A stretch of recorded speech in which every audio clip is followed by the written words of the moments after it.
Are Pueblo people citizens? What is their political status? If you're a citizen, then you should be able to vote. Well, okay, if they vote and if they are automatically citizens, what does that mean about their land holdings? Because Indigenous people, they mainly live on Indigenous lands that are understood to be protected lands that can't be bought or sold. But once you make that step to citizenship, you don't have that same protected status. You couldn't be both, citizen of a tribal nation and a citizen of the United States. Hi, folks. This is Encounter Culture, a podcast from the New Mexico Department of Cultural Affairs. I'm Charlotte Jusinski. And I'm Stephanie Padilla. This season, we're sharing the story of Miguel Trujillo, an unsung hero of voting rights activism for Native Americans in New Mexico. To celebrate this season's collaboration, we'd like to thank you for being part of our listening community at Encounter Culture. Over the past 3 seasons of the show, we've toured New Mexico's exceptional state museums and historic sites. But of course, our favorite way to fully experience everything they have to offer is in person with the New Mexico Culture Pass. Right now, through August 31st, 2023, you can enter to win a package of 4 Culture Passes and a 1-year subscription to El Palacio magazine, all valued at $145 by visiting podcast.nmculture.org/giveaway. Whether you're a local resident or you're visiting us on your travels, Culture Pass is your ticket to each of our 15 museums and historic sites. You must be 18 years or older to apply, and there is no purchase necessary. This opportunity is made possible by the New Mexico Department of Cultural Affairs and the Museum of New Mexico Foundation. Once again, visit podcast.nmculture.org/giveaway and enter to win 4 Culture Passes and a 1-year subscription to El Palacio magazine. Giveaway ends August 31st, 2023. In this episode, Charlotte and I dig into the complexities of tribal sovereignty, systems of government, and citizenship. We chat with Dr. Maurice Crandall, who is the author of These People Have Always Been a Republic. We recommend listening to Season 4 in order. So if you haven't already, listen to episodes 1 and 2, and then we'll meet you right back here. Hello, my name is Maurice Crandall, and I'm a Yavapai-Apache from the Yavapai-Apache Nation of Camp Verde, Arizona. I'm an associate professor of history at Arizona State University, and I'm a historian of, broadly speaking, the indigenous peoples of what we would consider the U.S.-Mexico border region. We asked Maurice to share a bit of his origin story and what led him to his work as a historian. Well, I think like a lot of Native people, I grew up in a family where there's lots of storytelling, and in particular, I was really close to my grandparents, and my grandfather was from that World War II generation, went to a boarding school, then had that experience of being one of the few Native soldiers in his unit in the Marine Corps, and really looked up to him and just did a lot of asking questions and listening to his stories, and that got me interested in sort of storytelling more broadly. I always had an interest in history. I think that, Native people are very sort of history-minded people. I didn't necessarily plan on being an academic historian until a little bit later. Probably I would have ended up more as a public school teacher, but because I had a tribal scholarship and could continue on with my studies, I got a master's degree and then I got a PhD, and kind of fell into being an academic historian. I've worked in public education, and then I worked in the public history realm. I worked at the Indian Pueblo Cultural Center for a couple of years and worked, alongside essentially an all Pueblo team. And that naturally sort of like strengthened my own interests in Pueblo people, and which kind of dovetails into Miguel Trujillo and all of that history there. You wrote an entire book about Native people and democracies and where we are now in terms of voting and how our history has been a little bit misconstrued, I think, by many people in the academic world.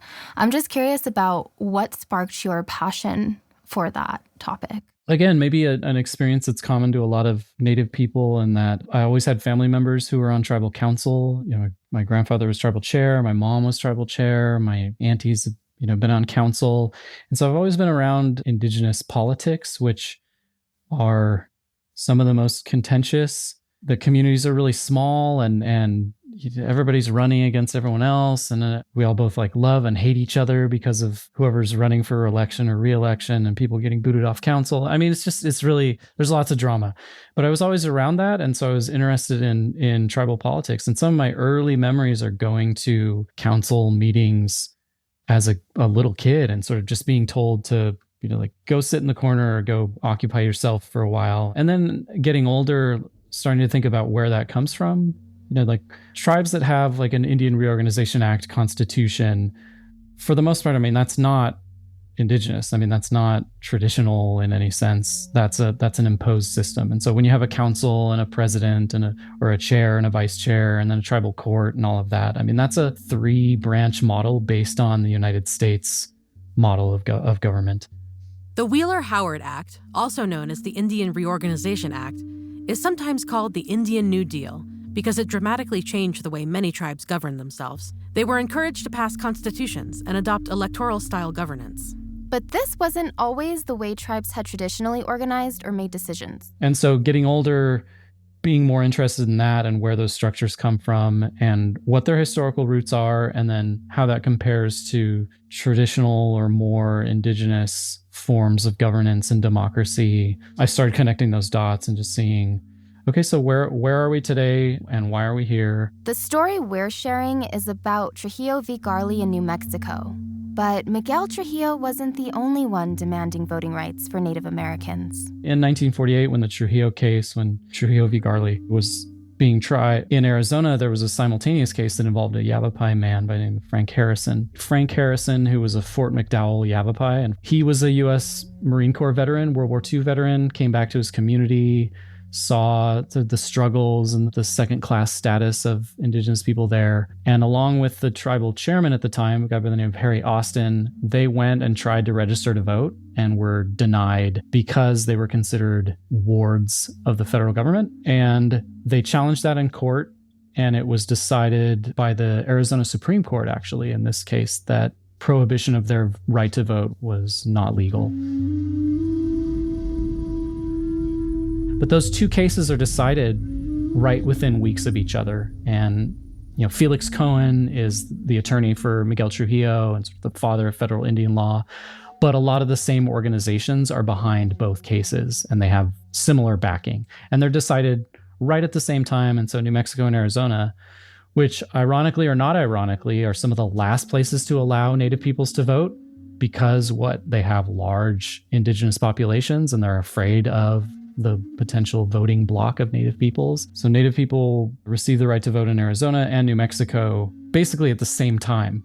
And I am Yavapai. So I heard stories about Frank Harrison, that being a natural parallel to Miguel Trujillo, going through my academic training and deciding on research projects. It just seemed like sort of a natural thing to look into that Indigenous democracy, engagement with voting. It came from my own personal interest and experience in tribal politics. Backing up a little bit, you mentioned how you first started connecting the dots between traditional Indigenous forms of governance and the imposed American democracy, for lack of a better term. That works. Okay, great. So what are the dots between the two, and how do they relate to each other? I mean, I think broadly speaking, if we're going to define American-style democracy, Western democracy even, maybe is a term that works as well.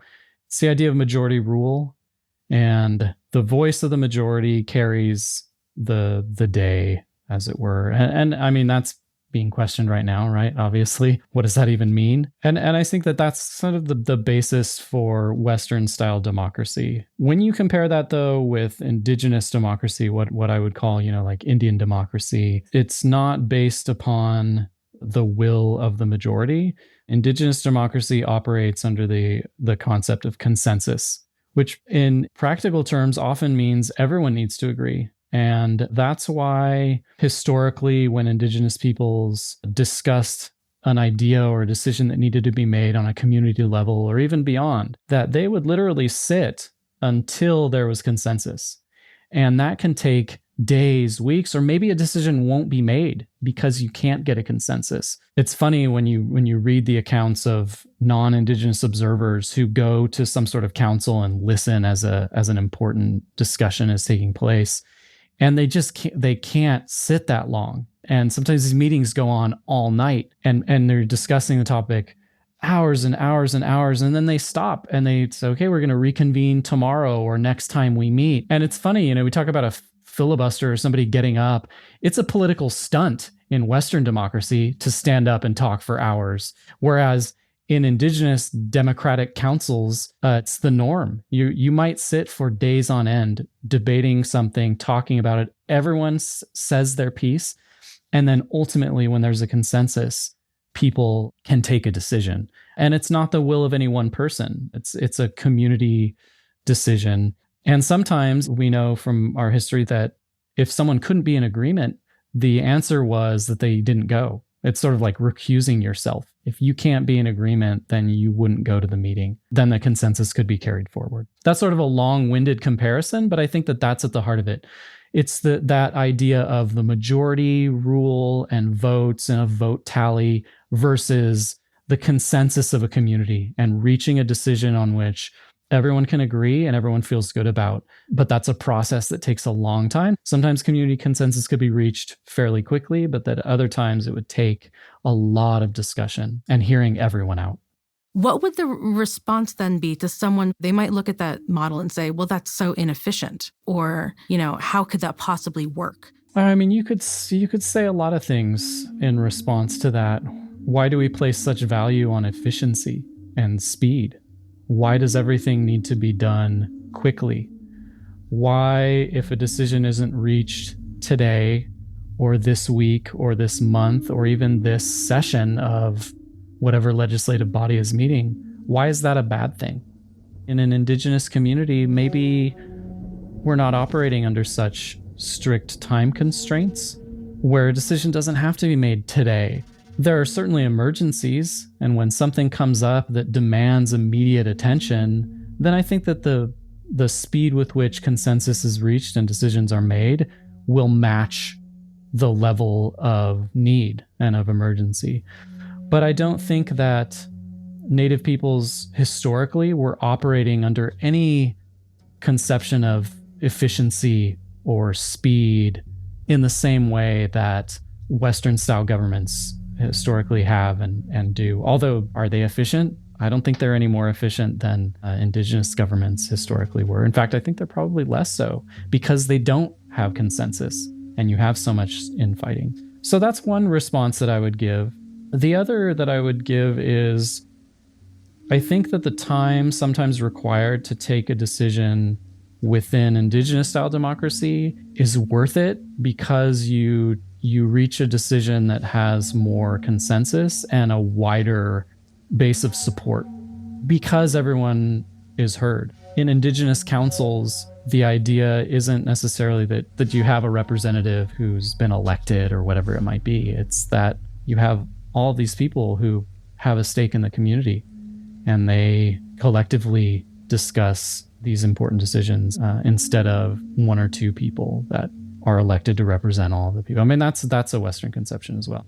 That's one of my main questions is growing up in Isleta, we're always told we have the traditional side of things where it's the medicine men and the traditional ceremony and people who discuss when and how those things are going to happen.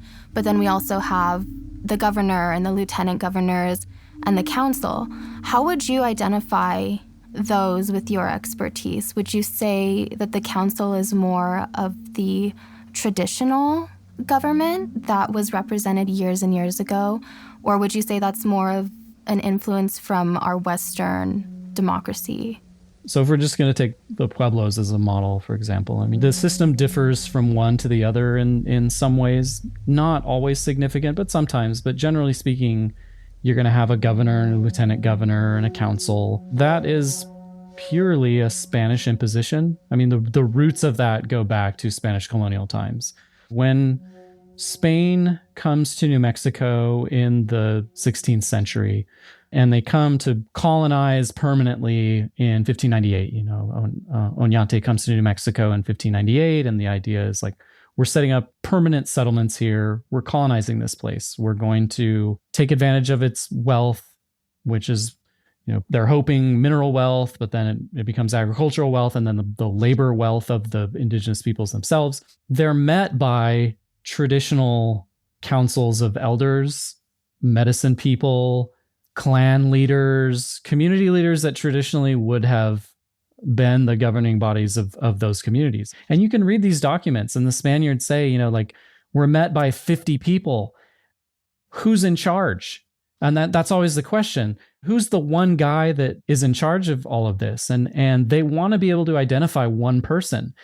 And, maybe you could say, like, traditionally there's a cacique who might be sort of the titular head of the community in some ways, but political power is it's shared throughout those community leaders. Spaniards want one person to identify. That's the whole reason for having a governor and a lieutenant governor. It's so that you have a visible one person, couple people that you deal with about governance and community issues. They don't want to deal with a council of elders. They don't want to sit in meetings where they have to listen to 50 people all give their opinion on a topic.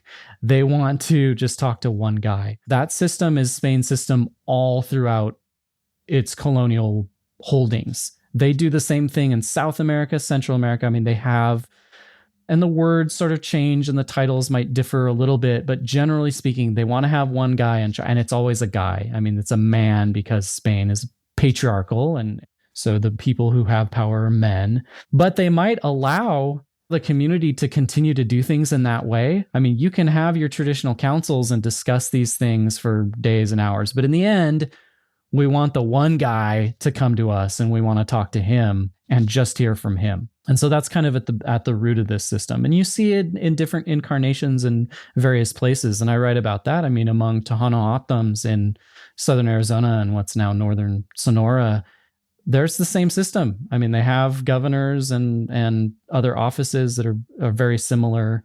And I think colonizers in general do this. They are not about tailoring to each community's needs and the character of that community. They just want to impose a one-size-fits-all.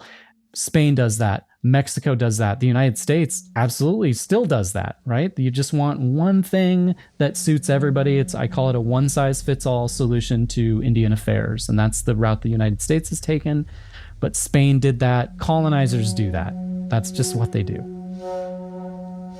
I want to get a little bit into how voting then, as we would consider it now, in democracy in the Western way, wasn't necessarily something that Indigenous people of America or anywhere else that people were colonized want or wanted. Can you talk a little bit about that? Yeah, that idea of voting and casting a ballot or raising your hand. I mean, generally speaking, that doesn't exist within a lot of Indigenous communities. But that idea that, obviously, there's no ballots where you choose your candidate and fold up your paper and put it in. I mean, that doesn't exist. There's no hanging chads historically in Indigenous communities. So Spaniards introduced that idea. But I want to stress, too, that Spain is not a democracy in the colonial era. There's a king or queen or both, and positions held by nobles or people of high birth, and then political appointees. But where you do see democracy in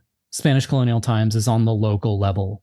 And in Spanish communities, you're going to have a local governing town council where you have a council with aldermen who are regidores, and then you have either an alcalde or a gobernador. You have these various offices, and generally speaking, they're democratically elected. And then the council typically elects its gobernador or alcalde or whatever it might be. So on the local level is where you have democracy within colonial Spain.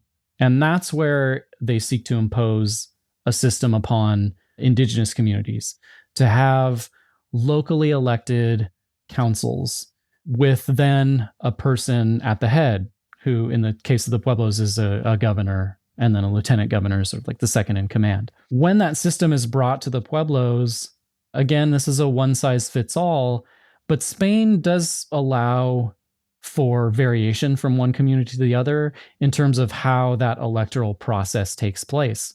And given that sort of leeway, as it were, or freedom to decide how that electoral process takes place, what you have at the Pueblos is the emergence of a hybridized system in which you do have a council and you do have a governor and a lieutenant governor and various other offices. But on the community level, the community itself decides what the process is.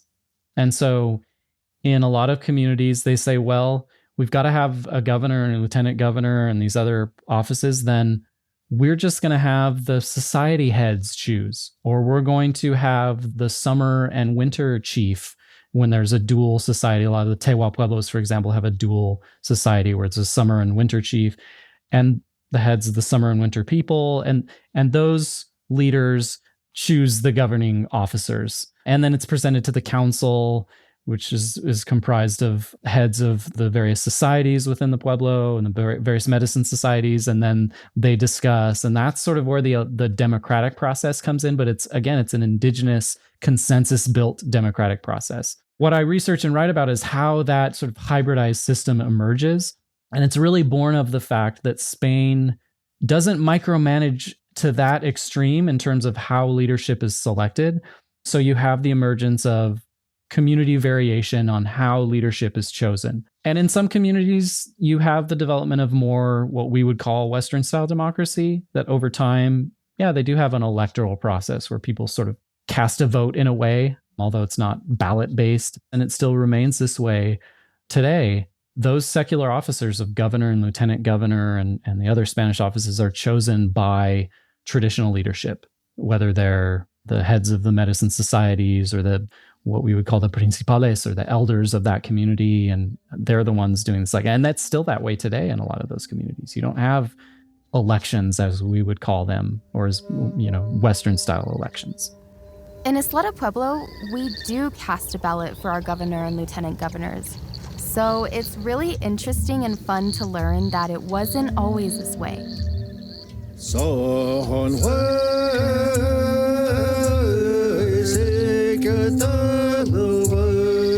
can we talk a bit more specifically about America? And maybe I want to give the side a voice who was against voting in the 1940s, because when Miguel Trujillo brought this case, a lot of people were ready. A lot of people had fought in the war. They thought, why can't I vote in a country that I fought for? But there were also a lot of people who were not so excited about the thought of voting. Yeah, that's a great point and a good question.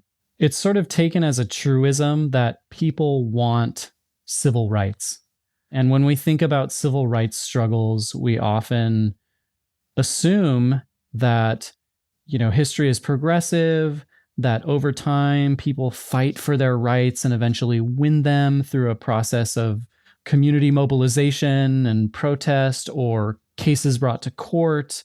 The history of civil rights is often framed in that way, where ethnic or whatever type of minority group has to struggle and fight for its rights. That model works in some cases, but it doesn't necessarily work for Indigenous people. It shouldn't be taken as a given that Native people fought for their rights and won their rights in mid-20th century, like other ethnic minority groups, after a long struggle. And some did, sure, and some were involved in that type of civil rights struggle.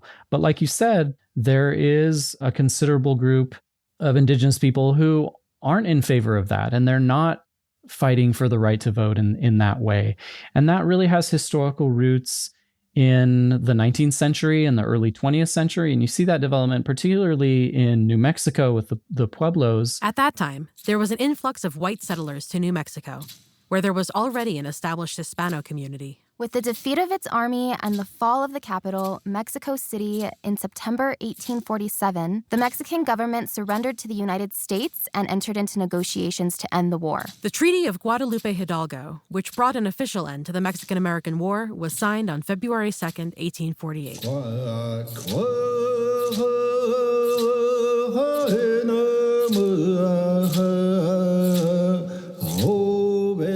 The United States has this obsession with what we might call, I don't know, what's a good way to put this, like levels of civilization, where you are on this civilization scale. White Anglo-Americans are at the top, and then below them you have, these tiers, and Indigenous people fall in these tiers somewhere.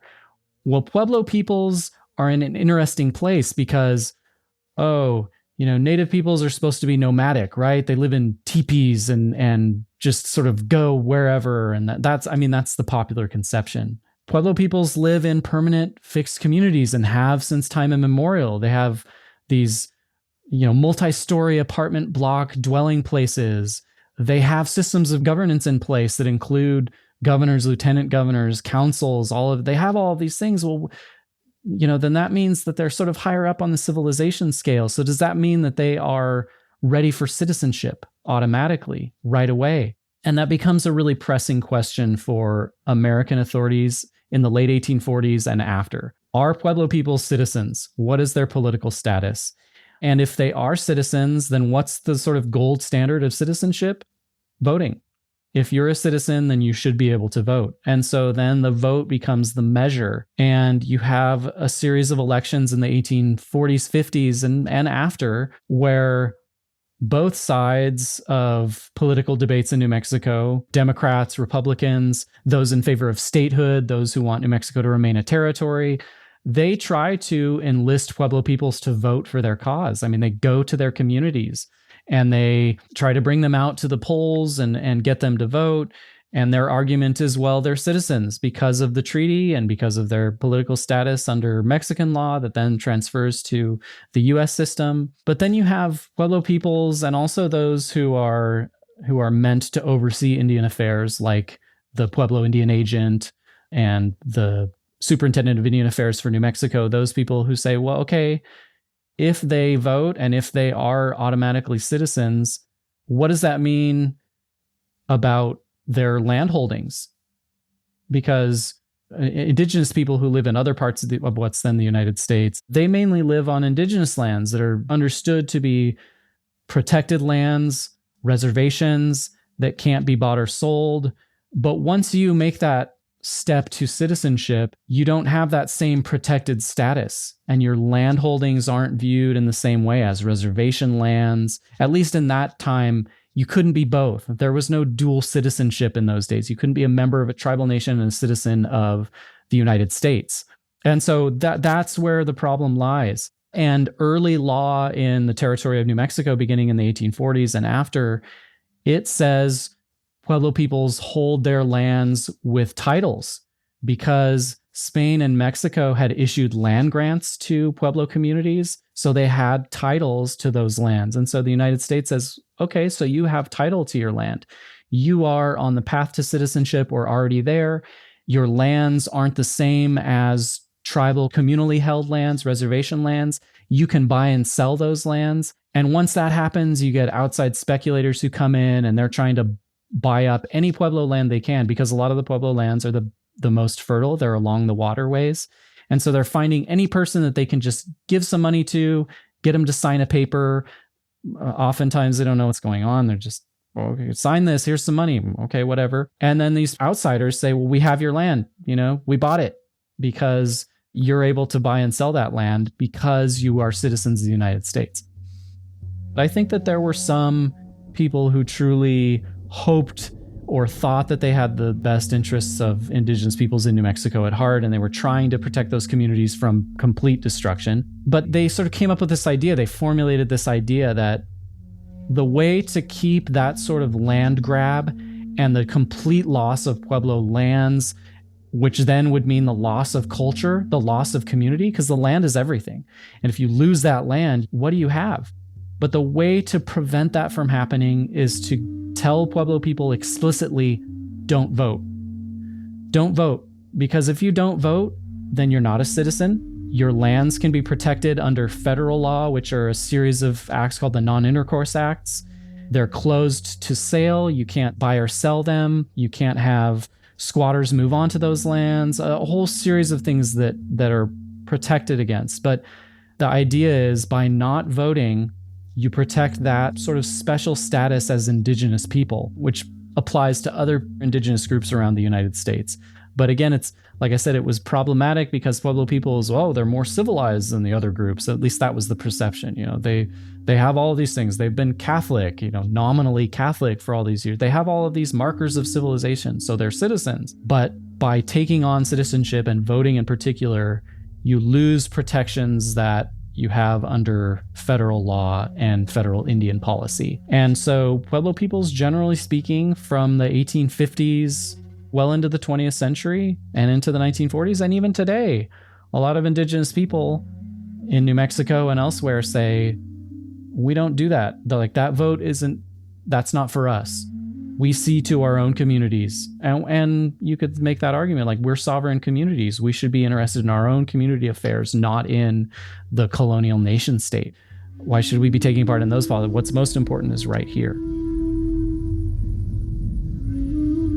That's a really great explanation and a great way of putting it. I think a lot of times, especially in my generation, we don't really think about the history because it's, unfortunately, as we all know, not taught very well. So I think it's really good to understand why some of our people were not for voting and still are not for voting. Pablo Abeda, who was a governor of Isleta, once said, "The day my people vote, I hope to be 6 feet under," or something like that. Yeah, and when I first saw that quote, I thought, oh my gosh, why? And I've learned so much between now and a few months ago that now I get it. Stephanie, that's some strong language from a tribal leader. Is this a prevailing opinion across tribes? No, Charlotte, not at all. As we know, there's 574 federally recognized tribes in the United States, and Native people don't all think alike. In fact, in a later episode, we're going to talk about Native-led efforts to not only get out the vote, but actively fight voter suppression that is still happening today. So Dr. Crandall is just bringing in more layers to this conversation. Exactly. It isn't just about fighting for federal voting rights without understanding more of the context. For some people, this might be sort of a sacrilege. I don't think that we should just take it as a given that voting is the be-all, end-all in terms of political participation or our own responsibility as political beings, as it were. There are other ways, and I think that it's still a valid argument to say, I don't want to vote in whatever state, municipal, or national elections. For Indigenous people, I think it is valid to say all of that stuff is the colonizers. All of those institutions are the colonizers' institutions.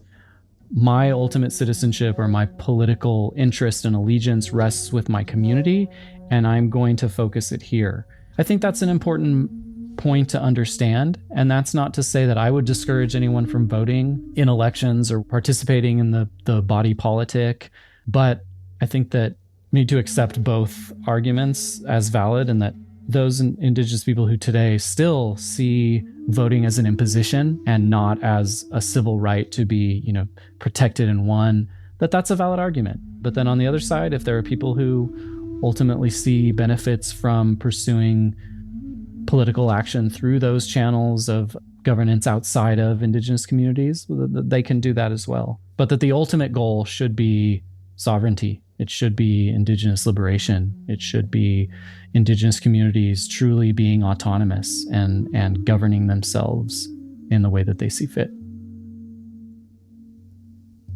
Next time on Encounter Culture. We might sit in our modern day seats and not quite see it quite in the same way, but for a lot of peoples in the early 1900s, citizenship meant giving up your citizenship to your nation, creating the situation where your nation could be destroyed.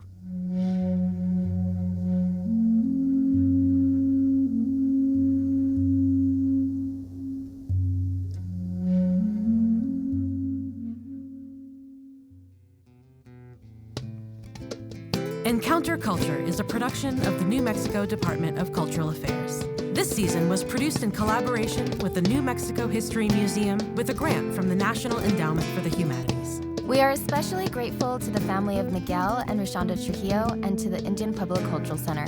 Our show's producer is Andrea Klunder at the Creative Imposter Studios. Season 4 is produced and edited by Alex Riegler, Monica Brain, and Andrea Klunder.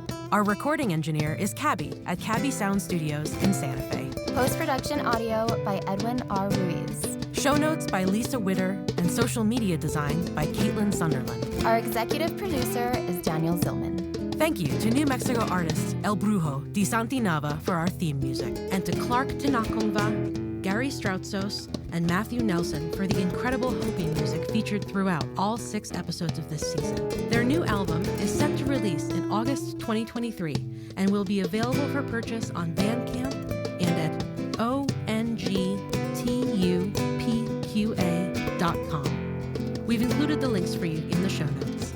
For a full transcript and show notes, visit podcast.nmculture.org or click the link in the episode description in your listening app.